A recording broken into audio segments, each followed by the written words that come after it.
Bueno, Javier, un gusto, un placer tenerte. La verdad que espero que estos minutos, este ratito, sea para poder reflexionar sobre la Argentina, ¿no? Y sobre todo en términos económicos. Gracias, Alfredo, por la invitación. Para mí es un placer enorme y la verdad que es un gusto estar aquí. Primera pregunta, Javier, que los jóvenes y los argentinos en general se hacen. ¿El problema de la Argentina es económico, político o ambos? El problema argentino es moral. A ver, ¿qué significa habido eso? todo un trastocamiento de los valores morales que se ha traducido en un modelo decadente. Es lo que yo llamo la idea del modelo de la casta. El modelo de la casta parte de una premisa que dice que donde hay una necesidad nace un derecho. El problema es que las necesidades son infinitas y los derechos alguien los tiene que pagar y los recursos son finitos. Entonces ese conflicto entre necesidades infinitas y recursos finitos, que la economía lo resolvió con la propiedad privada y los mercados libres, esa solución a los políticos no le gusta, y con la idea de la justicia social y la redistribución del ingreso y esa locura que implica, ¿no? Que es robarle el dinero a uno para dárselo a otro. Eso se ha manifestado en déficit fiscal. Esos déficit fiscal primero se financia con deuda. Cuando ya no hay más financiamiento, Argentina defaultea. O sea, Argentina es el máximo defaulteador de la historia moderna. Hemos superado ya a Ecuador. Cuando ya no hay lugar para la deuda, se recurre a la emisión de dinero. Hemos quitado 13,0 a la moneda, ya le podríamos quitar 2 más, vamos camino a 3. Argentina padece un nivel de inflación verdaderamente escandaloso. Y si no, digamos, recurren básicamente a los controles de precios, que es atacar el derecho a propiedad, o directamente a los impuestos, que es una confiscación. Por lo tanto, fíjate que todas esas medidas, en el fondo, son medidas profundamente inmorales, porque implican robar. Es decir, la deuda implica pasarle la cuenta de la fiesta a nuestros hijos, a nuestros nietos, a los chicos que no votan, a los que aún no han nacido. O lo que es la inflación, que es un robo directamente a los argentinos de bien, o los impuestos, que ya directamente es el robo de manera directa. Por lo tanto, el problema es que Argentina ha dejado de ser el país más rico del mundo para convertirse 140 al tipo de cambio paralelo, y tiene cerca de 45% de pobres, 10% de indigentes. Pensar que Argentina produce alimentos para 400 millones de seres humanos. La presión fiscal en el campo es 60%. Quiere decir que el Estado se lleva los alimentos de 240 millones de seres humanos y hay 5 millones de argentinos que no les alcanza para comer. Es decir, el problema en Argentina es moral. O sea, y esa decadencia moral se traduce en políticas económicas que han hecho de este país un infierno, y que si no modificamos esto, Argentina se va a convertir en el país más miserable del planeta Tierra. Los jóvenes se preguntan, la gente adulta, la libertad, los libertarios, etc. Para explicarle a alguien que no conoce, ¿qué significa la libertad económica? No es solo la libertad económica. O la libertad en términos económicos, como valor. Digamos, ahí me parece que la mejor definición de liberalismo es la que ha dado nuestro máximo prócer de la idea de la libertad, que es el doctor Alberto Venegas Lynch hijo, que dice: el liberalismo es el respeto irrestricto del proyecto de vida del prójimo, basado en el principio de no agresión, en defensa del derecho a la vida, a la libertad y a la propiedad. De hecho, las instituciones con las cuales vos respaldás esto es la propiedad privada, los mercados libres de intervención estatal, la competencia, entendida como libre entrada y salida, la división del trabajo y la cooperación social, donde solamente puedes ser exitoso sirviendo al prójimo con bienes de mejor calidad a un mejor precio. Y aquellos países, en el fondo, que son más libres son 8 veces más ricos que los reprimidos. El decil más bajo de la distribución está 11 veces mejor que su par en el país reprimido. Está el doble que el 90% de la gente del país reprimido. Por lo tanto, hay 25 veces menos de pobres en el formato estándar, 50 veces menos en el formato extremo. La gente vive 25% más. La libertad trae prosperidad, trae felicidad, trae mejores niveles de vida. No solo, digamos, es una cuestión moral, sino que además hasta podría pensarse hasta de manera utilitarista. O sea, igual lo importante es la cuestión moral, porque como dice Israel Kirzner, aun cuando el sistema fuera más eficiente en lo productivo y generara más riqueza, si estuviera construido sobre bases morales impropias no debería ser defendido. Pero justamente, ¿quién podría ponerse en contra de las definiciones que acabamos de dar sobre el sistema de capitalismo de libre empresa, ¿no? Entonces, no solo que el sistema es mejor en lo productivo, sino que además abraza un conjunto de valores morales más elevados que son en el fondo la base de la cultura occidental y que son las que nos han transformado la vida de una manera fenomenal. Pensá que hoy aquellos que están en la situación más precaria de repente tienen mejores niveles de vida que los que pudieron tener emperadores o faraones o reyes a lo largo de la historia. Entonces estamos frente a una época maravillosa y que es una tontería no aprovecharla. Lo que pasa es que la contracara de esto es que hay un conjunto de delincuentes que se aprovechan de esto, que se encargan de sembrar las ideas de la envidia, el odio, el resentimiento, que son los políticos, y que básicamente es abrazar el socialismo. La verdad es que el socialismo es siempre y en todo lugar un fenómeno miserable, porque en todos los lugares donde se aplicó generó miseria, hambre, guerra y condiciones de vida verdaderamente espantosas. Así es que a veces resulta como complicado tratar de asimilar por qué no se internalizan estas ideas, pero es porque hay un conjunto de delincuentes que se benefician de esto, que son los políticos, porque son personas que al mercado no tendrían lo que tienen hoy como políticos. Javier, hay mucha frustración en la sociedad argentina, sobre todo de jóvenes, cuando consultan con sus abuelos, padres, y uno ve que recurrentemente la Argentina vuelve a caer, digamos, con inflación alta, con caída del salario real, crisis económicas, etc. ¿Cuál es tu solución para salir definitivamente de esta? Nosotros estamos planeando un conjunto de reformas estructurales en 3 generaciones y en paralelo una reforma monetaria y financiera que a la postre termine con el Banco Central y básicamente terminar así de una vez por todas con la inflación. En cuanto a las reformas de primera generación, nosotros estamos hablando de hacer una reforma del Estado que implique una drástica reducción del gasto público, que elimine muchísimas regulaciones y que eso permita bajar impuestos e ir a un sistema más simple de impuestos. Al mismo tiempo pensamos avanzar en una reforma laboral a ir a un sistema de seguro de desempleo. Y una vez que Argentina sea competitiva en el plano fiscal y en el plano laboral y tenga estabilizado, digamos, el nivel de precios, es decir, que se termine con la inflación, porque los políticos no son dignos de tener un banco central. Igual, digamos, el Banco Central no debería existir por una discusión de índole moral, pero más allá de eso, ahí podés abrir la economía y eso generaría un proceso de muchísimo crecimiento por una gran cantidad de años.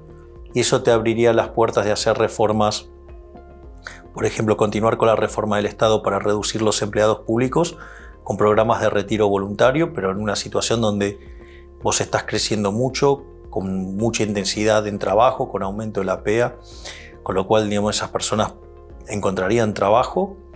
También estamos pensando para la segunda generación lo que es la reforma del sistema previsional, sin vulnerar los derechos adquiridos. Y la reforma silenciosa empezaría a tener resultados en lo que es esta segunda generación, que es la eliminación de los programas sociales, pero no porque los eliminás vos, sino porque la gente los deja. Nosotros vamos a llevar el número de ministerios a 8. Vamos a tener el Ministerio de Economía, Relaciones Exteriores, Infraestructura, Capital Humano, Defensa, Seguridad, Justicia y Ministerio del Interior. En el Ministerio de Capital Humano se van a concentrar las actividades vinculadas a lo que tiene que ver con la niñez, con la salud, con la educación y con la integración con el trabajo. De modo tal que es toda una parte de mucho trabajo Por eso lo llamamos las reformas silenciosas y que recién los resultados se van a ver más adelante, porque creer que el problema de los programas sociales o de los empleados públicos se puede resolver de manera instantánea, eso es mentirle a la gente. Y bueno, ya después, una vez que uno está en esta lógica, ya puede ir hacia las reformas más avanzadas en términos de salud, educación y seguridad. Obviamente esto es un programa de crecimiento sustentado sobre la idea de la convergencia y que Argentina en 35 o 40 años podría alcanzar a los Estados Unidos en dinámica, pero como notarás es algo que excede a la tarea de un grupo, ¿no? Nosotros sinceramente no estamos pensando en ir más allá de los límites de la política, es decir, serán 4 años, serán 8 y después me retiraré. Es decir, mi idea es enfrentar esta tarea titánica y una vez que se termina, listo, me dedicaré a estar con mis hijitos de 4 patas, me dedicaré a estudiar más economía, a dar conferencias y bueno, es público y conocido que además soy un estudioso de la Torá, así es que me dedicaré a ese tipo de cosas que tanto me llenan espiritualmente. Volviendo al tema de las reformas, ¿no? Hablaste de primera, segunda, tercera generación. Si tuvieras que principalmente poner el eje, sobre todo en los primeros 60 días, 90 días, porque lógicamente sabemos que la Argentina va a heredar una bomba de tiempo económica con muchísimos desequilibrios, precios relativos, fiscales, macroeconómicos, monetarios, etc. ¿Dónde pones el eje? Lo fiscal y lo monetario. Por eso lo llamamos el plan motosierra. Okay. Vos lo primero que tenés que hacer es entrar a recortar el gasto público para terminar con el déficit fiscal. En paralelo se manda la reforma monetaria y financiera. En caso de que el Congreso no me lo apruebe, lo mandaría a consulta popular. Y aun cuando la consulta popular, fuera adversa, con los tamaños de recorte fiscal se terminaría con los problemas de tener que monetizar el déficit y eso te permitiría recomponer de una manera más saludable la composición de la deuda, ¿no? Porque cuando vos pasas a tener superávit primario y pasas a ser solvente, rolear la deuda se vuelve algo muchísimo más fácil. Si vos además no necesitas colocar nueva deuda y es más, hasta podés empezar a absorber, verdaderamente la cosa se hace mucho más fácil. Pero para eso tenés que tener la determinación de cortar con el déficit fiscal. Nosotros tenemos planeado eliminar la obra pública yendo a un sistema de iniciativa privada a la chilena. Tenemos pensado eliminar de cuajo las transferencias discrecionales. Tenemos pensado eliminar los subsidios económicos recalibrando la ecuación económica financiera de los contratos. Tenemos pensado terminar con los regímenes de privilegio en las jubilaciones y tenemos pensado avanzar en la eliminación de las empresas del Estado, ya sea o porque se privatizan o porque se las entregamos a los empleados.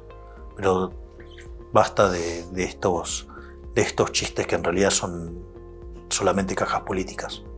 O sea, un ajuste fiscal drástico, rápido, exacto, con corrección y luego una corrección también del Estado, del tamaño del Estado con respecto al producto. Pero es que eso lo que va a implicar es achicar el tamaño del Estado respecto al producto y eso después te permite además también, conforme vos mejoran tus números fiscales, puedes empezar a hacer reducciones de impuestos. Nosotros tenemos planeada una reforma que obviamente hay que acordarlas con los gobernadores para ir de casi 170 impuestos a 10 nada más, para que el sistema quede simplificado y para que, cumplir con las obligaciones fiscales no sea tan complicado. Obviamente que conforme que la economía vaya creciendo, mi idea es seguir bajando impuestos. Es más mencionado la competencia de monedas, en donde el argentino ya eligió al dólar y la dolarización como un mecanismo para bajar rápidamente la inflación. ¿Cuál crees que puede ser el momento más complejo en el proceso de dolarización? Como momento complejo podría ser ahora. En el medio de una hiper sería mucho más fácil, ¿no? Porque desaparecen todos. O sea, tenés una gran licuación de pasivos y sería muy fácil hacerlo.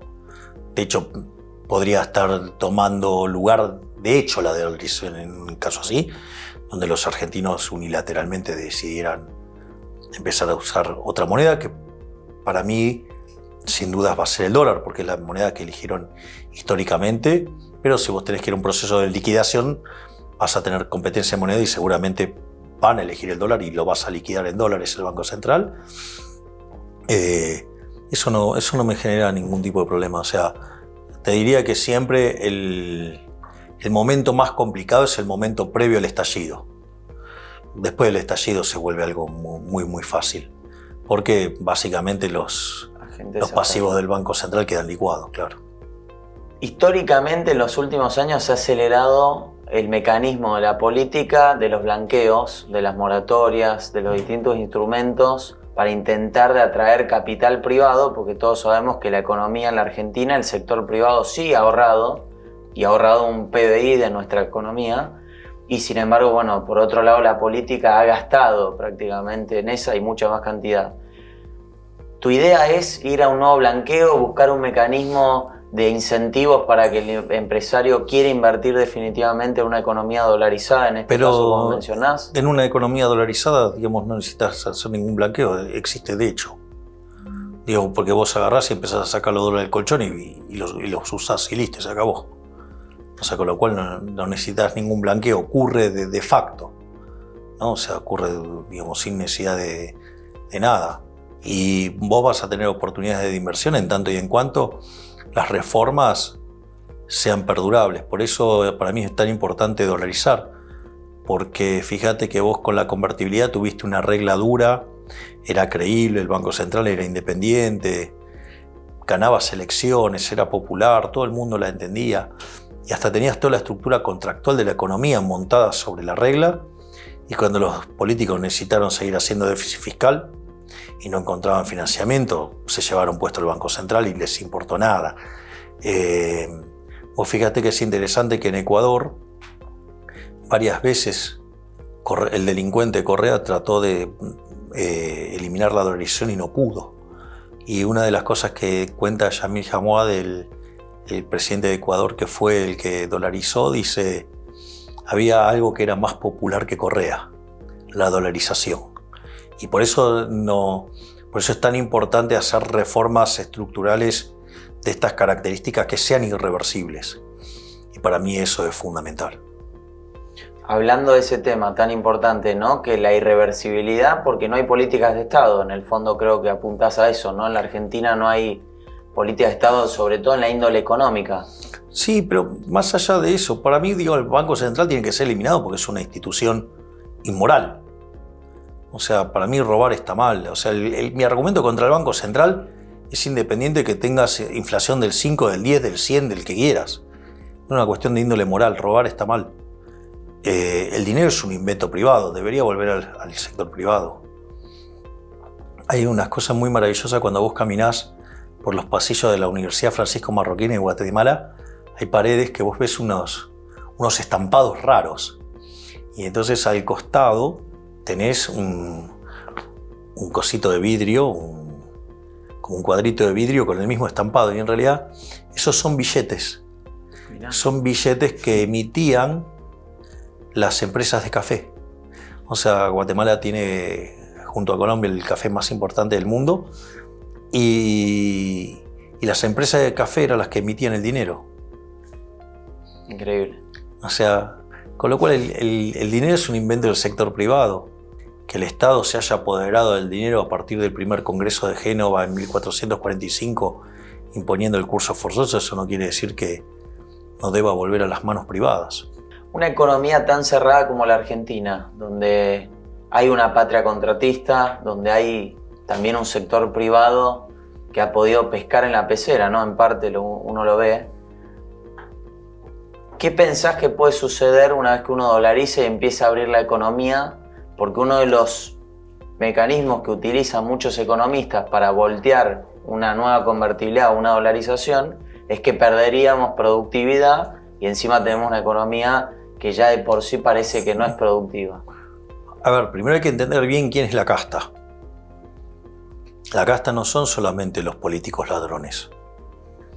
La casta son también los empresarios prebendarios, La casta son los periodistas ensobrados. La casta son los sindicalistas que no representan a sus trabajadores, que son ladrones. Y la casta también son los economistas corruptos que defienden intereses que no son favorables para los argentinos de bien. Cuando vos haces la reforma del Estado y te volvés competitivo fiscalmente, y cuando vos te convertís en competitivo laboralmente, no hay excusas para no abrir la economía, salvo que seas un empresario, o sea, un empresario prebendario. Y la realidad es que no es cierto que la protección genera aumento de productividad, es más, genera todo lo contrario. Y cuando vos abrís la economía, claramente esas empresas van a la quiebra, pero para la quiebra quiere decir que vos gastaste en otra cosa. Y quiere decir que vos compraste un bien de mejor calidad a un mejor precio. O sea que vos estás teniendo algo más productivo, sí, porque tiene mejor calidad, tiene mejor precio.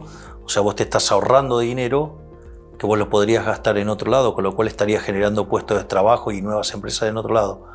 Por lo tanto, todos aquellos que estén dispuestos a competir no van a tener problema en competir, porque justamente le estás sacando la carga del fisco, le estás sacando la carga laboral y además le estás sacando el lastre que es el Banco Central. Por lo tanto, si no compiten es porque no son aptos. El campo argentino es uno de los ejes centrales de ingreso de divisa en lo que estos 20 años de populismo se ha nutrido básicamente para poder mantener este estado gigantesco que se ha generado en la Argentina. ¿Cuáles serían tus principales medidas para el campo siendo...? Bueno, fíjate que lo que más daño le causa al campo, ¿sabes qué es? La brecha. Claro, control de capital. Y cuando vos eliminas la brecha, automáticamente se le duplicó el precio. Obviamente que la idea también es avanzar en la eliminación de las retenciones. De hecho, yo vengo discutiendo con gente que trabaja, que está en el sector agropecuario, para avanzar en la eliminación de las retenciones. Y eso es posible. O sea, porque en el fondo, ¿cuál es tu problema? ¿Un problema de financiamiento? Bueno, que te financie la transición. Pero no con esos mecanismos perversos de, bueno, te los dejo transitoriamente y te los dejo a cuenta de algo. No. La señal es, te los elimino y vos me financiás. Un acuerdo de caballeros. Y así, digamos, es que la economía empieza a funcionar de vuelta sobre la base de la confianza y de respetar la palabra. Es decir, vos tranquilamente podés ir a un acuerdo con el campo y en lugar de decirle que van a tomar las retenciones en parte de pago de algo, directamente se las eliminás. Y convenís con ellos que financien la transición. Y como cada vez el déficit va a ser menor, digamos, necesitas menos soporte. Llega un momento que no necesitas más. ¿Qué medidas, si pudieras tomar una única medida en el corto plazo con este problema tan grande que tiene la Argentina hoy, está inflacionario, una inflación de más de 100 puntos? Vos como Javier Milei, ¿qué medida tomarías? Avanzaría en la eliminación del Banco Central para terminar con la inflación. La inflación está haciendo un daño enorme y Argentina hoy tiene indicadores en lo social que son peores que los que vos tenías en las previas del 2001. Tenés un desempleo verdadero más alto, tenés menos productividad, tenés menos estructura de capital, tenés más pobres, tenés más indigentes, tenés menos retribución en dólares, tenés un desequilibrio monetario que es peor que el que vos tenías en la previa del Rodrigazo y tenés una dinámica en el balance del Banco Central en términos de activos remunerados, llámese el IPSAS contra base monetaria, que está en niveles similares a inicios del 89, o sea, en la antesala de la hiper. Si vos llegas a tener una profundización del cuadro monetario en línea de una crisis, vamos a tener la peor crisis de la historia argentina y las consecuencias sociales, digamos, es más incierta que la caja de Pandora. Por lo tanto, para mí es la resolución del problema monetario es lo más urgente que tenés. Y obviamente que a partir de ahí vos fíjate que una de las cosas que cuenta el expresidente de Ecuador que dolarizó dice, me decían el problema del déficit. Cuando se dieron cuenta que no podían gastar más de lo que tenían, automáticamente ajustaron el presupuesto. Sí. Digamos, o sea, con lo cual hay una discusión ahí cómo se cierra primero, pero te diría que la reforma monetaria es impostergable, porque el estallido de la crisis puede ser de dimensiones verdaderamente peligrosas, te lo diría. Bueno, Javier, un gusto escucharte, un placer siempre y estamos en contacto. El gusto ha sido mío, Alfredo, y quería felicitarte por tu libro, Dolarización, y por haber sido uno de los pocos que han levantado esta bandera de terminar con esta estafa que es el Banco Central. Y bueno, cada vez somos más. Así es. Así es que, y si llego a ganar, o sea, si entramos en segunda vuelta voy a ser presidente y la dolarización va a ser un hecho. Ojalá que así sea. Gracias, Alfredo. Gracias, Javier. Gracias.